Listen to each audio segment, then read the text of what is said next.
Иселувањето на младите мозоци во странство не се должи само на ниските примања. Разликата во платите е само еден фактор.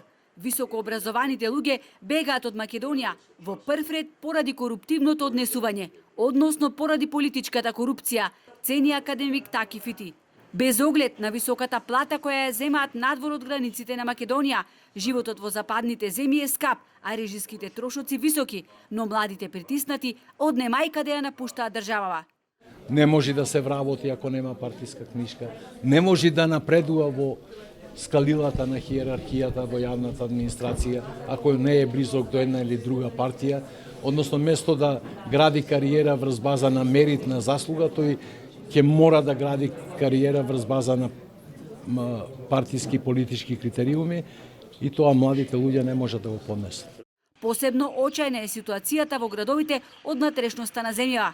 Општините како Охрид кои имаат потенцијал да се развиваат, замираат поради тоа што нема кој да работи.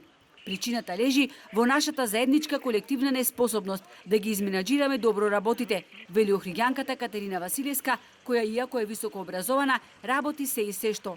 Ова, вели, е македонска реалност, што ја делам со многу луѓе во земјава. Платите се ниски, условите не се најдобри, би рекла, во некои компании, можеби не се ни хумани условите. Луѓето веќе може да патуваат, Македонија не е затворена земја како што беше 2000 и некоја. И отворени се границите и секој нормален би го одбрал она што е подобро за него. Голем број работоспособни лица немаат можност да се вработат. Од друга страна, градовите имаат можност да ја развиваат индустријата, како гранка која што е многу значајна за македонската економија, но нема мобилност на работната сила.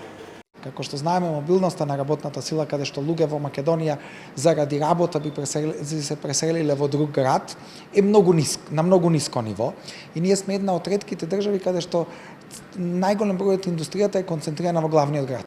Според последните податоци на Државниот завод за статистика, во второто тримесечие од годинава стапката на невработеност изнесува 13%.